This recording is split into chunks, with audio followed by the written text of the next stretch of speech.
What would you do if your own family looked you in the eye and told you weren't good enough to be seen with them? The oxygen seemed to vanish from the room as Margot Morgan's perfectly manicured finger pointed straight at me. "Rachel, dear," she said, her voice coated in saccharine civility. "I'm sure you understand a place like the Royal Pearl requires a certain refinement. Perhaps it's best you sit this one out." Her words sliced cleaner than any knife. The Morgan family dining room fell silent. 20 eyes shifted to me, some flickered with pity, others with veiled satisfaction. The pristine crystal chandelier above us cast fractured light across the dark mahogany table, catching on the freshly polished silverware, the ivory menu cards, and the blueprints Margot had just unfurled of the presidential villa she'd booked in the Maldives, a place she had no intention of sharing with me. Ethan, my husband, squeezed my hand under the table. Hard. His pulse thudded against my palm like a warning drum, but I didn't flinch. "Mother," he said, his voice tight, jaw clenched, "if Rachel's not going, then I'm not either." Margot's expression stiffened. She wore the same look I'd seen every time I stepped one toe over the line she'd drawn around her perfect world, that subtle, smug disbelief that her son had dared defy her. "Don't be melodramatic, Ethan," she said coolly. "Your cousins are flying in from Geneva. The ambassador's daughter is attending. You know how important these connections are. You can't skip it because your wife might feel out of place." And then came the dagger twist. "She's right," Sloane added, swirling the wine in her glass. "Rachel, remember how overwhelmed you looked at the yacht club last summer? The heat, the linen dress. It really wasn't your scene." She smiled without smiling. What she didn't mention was how she'd accidentally spilled champagne on that dress, then offered to buy me something more appropriate in front of everyone. I placed a gentle hand on Ethan's arm. "It's okay," I whispered. "You should go." The triumph that flashed across Margot's face made my stomach turn. She thought she'd won. Again. That's what made it so satisfying, because what she didn't know was that I'd already been preparing for this moment. For months. I wasn't just some coffee girl, as Margot once called me, with a champagne flute in hand and an eyebrow arched toward Paris. Yes, when Ethan met me, I was behind a counter in a cafe pouring cappuccinos and stocking pastry shelves while finishing my MBA coursework late at night. But what no one knew, no one except Ethan, was that I'd also been investing. Since my early 20s, I'd built a small empire in cryptocurrency seed funding and emerging tech, quietly, carefully, secretly. Because I'd seen people change when they thought you had money. I'd watched respect morph into envy, support sour into sabotage. So I lived modestly. I let the Morgans believe I was ordinary. It was easier that way. Until it wasn't. Margot was glowing as she wrapped up her fourth retelling of how she'd booked the entire Royal Pearl Island resort. Private beaches, personal chefs, helicopters, nothing but the best for the Morgan name. I smiled and nodded. Just as I had the last dozen times she'd weaponized wealth like it was a social crown. But inside, something sharper stirred. I'd heard Margot mention Royal Pearl Island in passing 6 months ago, back when she didn't think I was listening. And while she'd been busy showing off reservation confirmations and custom itinerary folders, I had been opening private negotiations with the resort's parent company. It was bleeding cash. I saw opportunity. And I didn't just buy the villa, I bought the island. That night, as Ethan and I drove home through the winding Santa Barbara hills, I tapped open my email, the one I'd been waiting on. The subject line read, "Acquisition complete. Royal Pearl Island Resort is now under your sole ownership." Ethan glanced over. "You've been awfully quiet," he said, loosening his tie. "Just thinking," I replied, unable to suppress the slight smile tugging at my lips. He reached across the console to take my hand. "I'm sorry about my mom. I'll tell her tomorrow we're both not going." I turned to face him fully. "Actually," I said gently, "I think you should go." His eyebrows shot up. "Without you?" "No way. Trust me," I said, voice low and calm. "It's time your mother learned something she's spent her life avoiding." The next morning, Ethan boarded the Morgan family jet alone. Margot had insisted he sit near the front for optics. She'd said as though seating position would somehow preserve their family reputation. I watched from the window of our modest hillside home, the same one Margot once referred to as charming in a starter sort of way. I sipped my coffee, yes, brewed from the cafe beans I still bought in bulk, and waited. Not for revenge, for the plan. Margot didn't understand people like me. She thought wealth was worn like a costume designer labels, private chefs, dramatic entrances. But wealth is quiet when it's real. It's patient, strategic. She had no idea that the man greeting her at the resort, Marcus Lung, the poised manager with the tablet in hand, wasn't just a hospitality professional. He was my silent partner. The first person who had believed in my crypto strategy when I was just a 23-year-old barista scribbling blockchain patterns on receipt paper. Together we had built a small empire, quietly, efficiently, and now it was time for that empire to say hello. While the Morgans soared through the clouds sipping vintage rosé and congratulating themselves on exclusive experiences, I set up in my home office. 3 curved monitors flickered to life, streaming live security feeds from the Royal Pearl Island resort. On screen, I watched as Margot stepped onto the island in her flowing white resort wear, flanked by assistants and camera-ready relatives. The ocean breeze teased her silk scarf like it, too, had been choreographed. "We'll need fresh orchids in the villa daily," she told the concierge, "and make sure the chef avoids shellfish. Sloane's sensitive." My phone buzzed. A message from Marcus. "Landing confirmed. All staff briefed. Ready on your signal." I typed one word: initiate. Marcus met them with a warm smile and a polished clipboard. "Mrs. Morgan," he said, "welcome to Royal Pearl Island. We've been expecting you." Margot returned his smile with the kind of performative grace honed over decades of boardrooms and charity galas. "Everything looks exquisite. I assume the presidential villa is ready." Marcus glanced down at his tablet with theatrical concern. "There's been a slight change in arrangements." Margot's face froze. "Excuse me." "The presidential villa is currently occupied," Marcus said, his voice professional but firm, "by the resort owner." Margot blinked. "That's impossible. I booked the entire island. I paid—" "You placed a reservation," Marcus said gently. "But as stated in the contract, the owner has final say over all accommodations." Now the family was gathering. Sloane's heels clicked on the tile as she approached, frowning. Ethan stood at the back, a hand over his mouth, but I saw the glint in his eye. He knew. I'd told him everything just before he boarded the flight. He wanted to stay behind, but I asked him to play along. He agreed, and now watching it unfold live, I could see the tension in his stance, half worry, half thrill. "Who is this owner?" Margot demanded.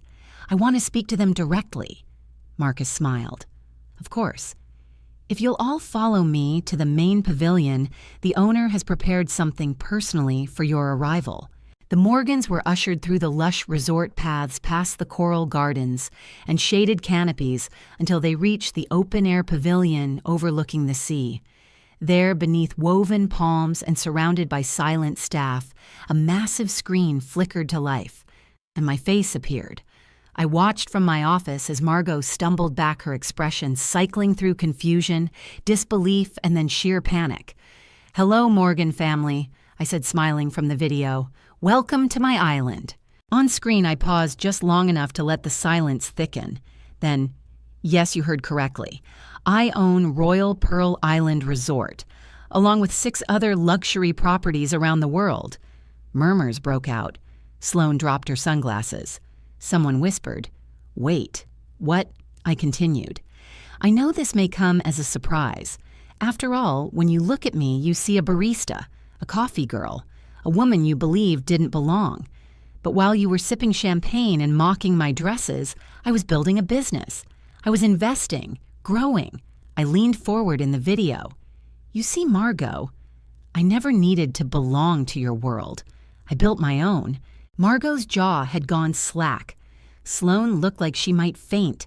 Ethan was standing still, arms crossed, silent, proud. Now my video voice said, "About accommodations." Margot, you'll be staying in our economy villa, no staff, no chefs, basic amenities. The rest of the family may choose from our standard rooms. Margot let out a strangled, "This is outrageous."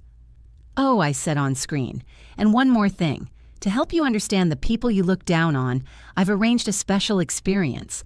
The screen cut to a photo of a beach bar with a simple wooden counter and a name tag glinting on a uniform. It read, "Page Trainee Server." I returned to the screen calm. "You'll be working one shift a day at our beach bar. Think of it as immersive education." Margot Morgan's face turned a shade of crimson that no designer blush could cover. "This is insanity." She spat, her voice cracking like thunder across the pavilion.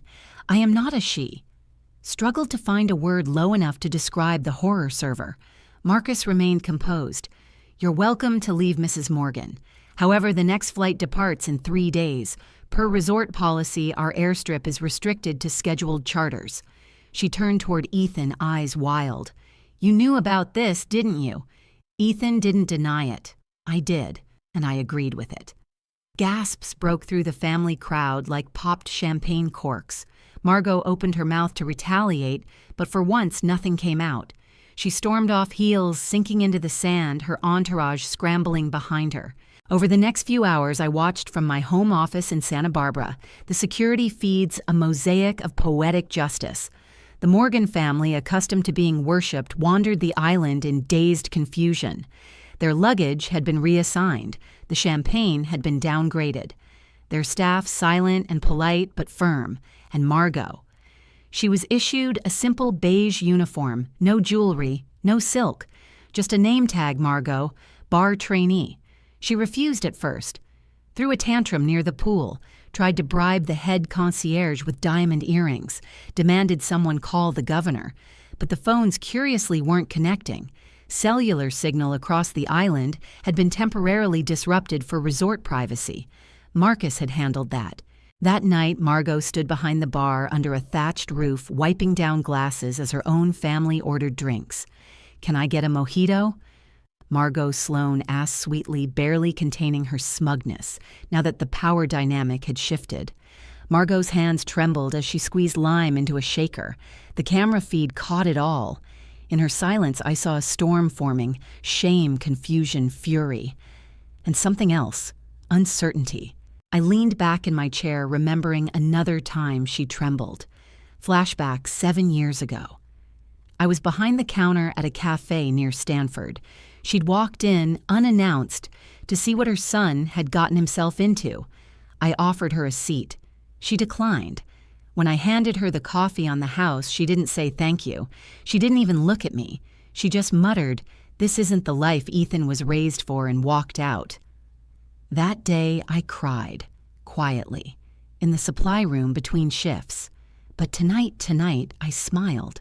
2 days in, something cracked. Marcus texted, "She's stopped fighting." The cameras showed Margot sitting quietly between shifts, face bare feet, dusty from carrying trays. A child approached her, one of Ethan's young cousins. "Aunt Margot, why are you wearing that shirt?" She didn't answer. Later that afternoon, she delivered drinks to the family. Sloan filmed her discreetly. The video wouldn't go viral thanks to the island's firewall, but the humiliation was real. Still, I didn't enjoy it the way I thought I might, because the pain on her face wasn't just indignation, it was confusion. Margot had always existed in a world where status was earned by exclusion, where wealth was armor and service was invisible. Now that illusion was shattering, and illusions don't go quietly. On the 5th night, I prepared for my arrival. I'd booked my flight under a pseudonym. My jet would land quietly at dawn. Marcus had arranged for a seat at the bar. Let her serve me, I'd thought. Let her face the woman she tried to erase. But now I wasn't so sure. This wasn't just about me anymore. The propellers of the seaplane hissed against the turquoise waters as I stepped out onto the sun-warmed dock of Royal Pearl Island. I wasn't in designer anything. No silk scarf, no glinting watch, just linen pants, leather sandals, and a woven bag slung over my shoulder. The kind of outfit Margot might have once called artisanal code for not expensive enough to matter. But as I walked toward the beach bar where she now worked, I realized something strange. I wasn't angry. Not anymore. She stood behind the bar, sweat beading along her hairline. Her makeup had melted in the heat, revealing the real lines on her face creases of entitlement, but also something older exhaustion. Her name badge flashed Margot Bar Trainee. For a split second, our eyes met. The silence between us was thicker than the humidity. Then she blinked. "You came." I did. Why, I slid onto the bar stool, because I needed to look you in the eye. One last time. She grabbed a glass, began filling it with ice, then paused. "What are you having?" "Whatever you recommend," I said gently. She swallowed hard. We sat in silence as she muddled mint, her fingers slow, methodical. I watched her glance at the family lounging under umbrellas, the very people who used to orbit her like moons around a sun. She passed me the drink without speaking. Her hands were trembling again. "You want to know why I did this?" I said. She nodded. "Because you needed to learn." I said softly that worth isn't defined by where someone was born or what uniform they wear. Her breath caught. "You taught Ethan that a good wife has a pedigree, that if I didn't come from a family with land or titles, I couldn't possibly deserve him. She started, but the words stuck. "You treated me like I was disposable." I continued. "Not because of anything I did, but because of what I wasn't. And the truth is, that says more about your world than mine." Behind us, the waves lapped quietly. Somewhere a server laughed with a guest. The island was alive with small human sounds, and for the first time, I saw Margot truly hear them. When I was 24, I said a regular at the cafe tipped me $2 on a $4 latte, but he looked me in the eye and said, "This place would fall apart without you." I never forgot that. Not because of the money, because he saw me. Margot blinked back tears. I spent the next 8 years building something quietly. While you laughed at my dresses and warned Ethan about my lack of sophistication, I was investing. I was building a future. She wiped a finger beneath her eye, then glanced at her chipped manicure. "You were right about one thing," she murmured. "This island is overwhelming." I sipped the drink. "That's what you said to Ethan, that I couldn't handle luxury." She nodded. I didn't know what I didn't know. I looked at her, really looked.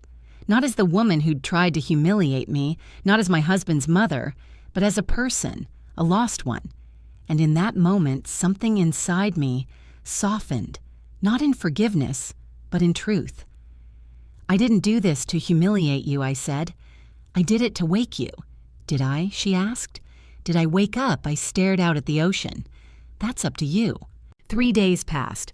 Margot Morgan, once the orchestrator of glittering galas and exclusive guest lists, was now handing out towels with sunburnt shoulders and a hoarse voice from calling out cocktail orders.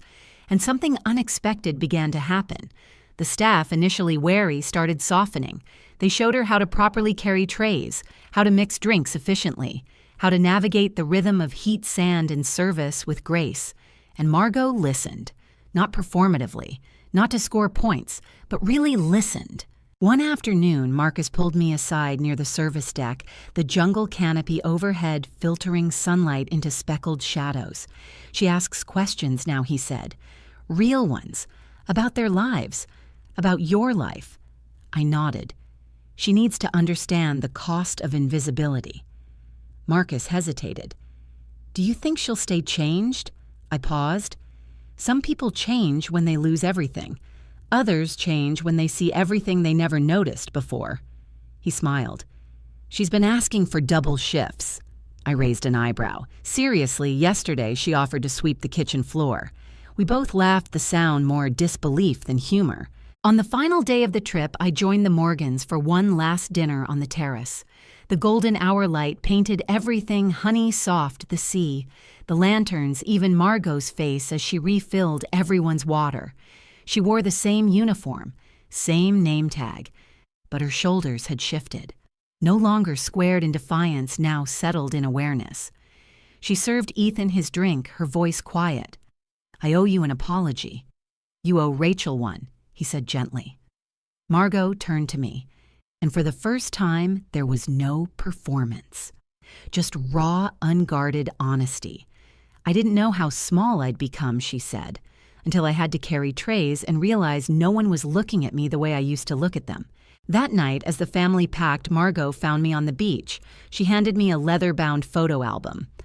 "What's this? I started making it while I was here," she said. The staff helped me print the pictures. Inside were images I hadn't seen: Margot picking up coconuts for the chef, cleaning pool chairs, helping a young server tie her apron. On the final page, written in looping cursive, "Thank you for teaching me that the best view of life comes from getting off your high horse." I closed the album slowly. The breeze lifted the edge of the page. "I still don't like how you treated me," I said. "I don't either," she replied. The next morning, as the Morgans boarded their plane, Margot stayed behind. "I've arranged to remain on the island for 2 more weeks," she said.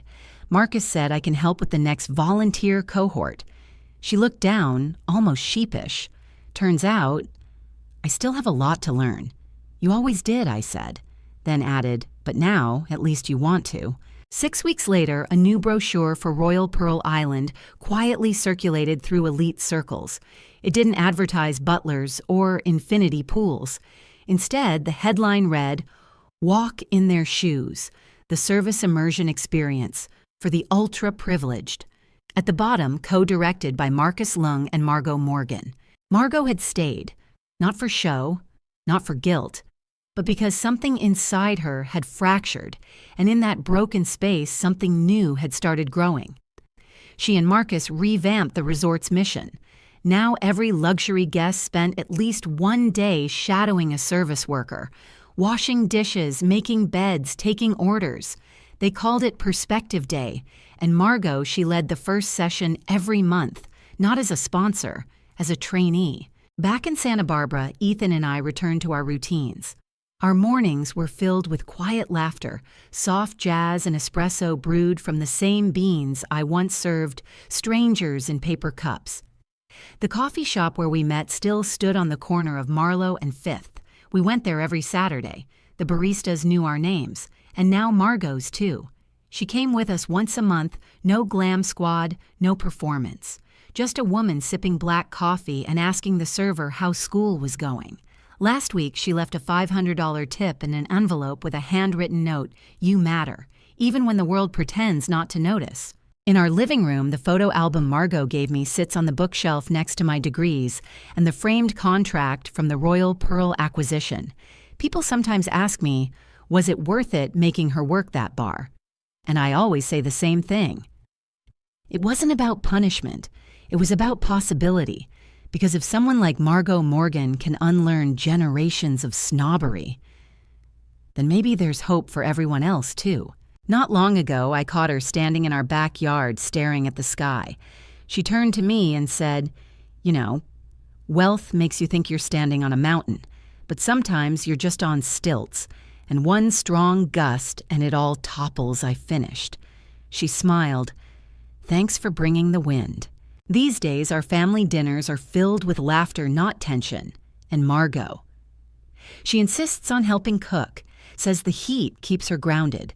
Sometimes she still slips, sometimes she still forgets, but she tries. And that I've learned is its own kind of grace. Have you ever been underestimated, excluded by people who thought they were better? Share your story below and don't forget to like and subscribe for more powerful true stories of transformation, betrayal, and redemption. Because sometimes the most expensive lesson is the one that humbles you. And sometimes that's the only one that sticks.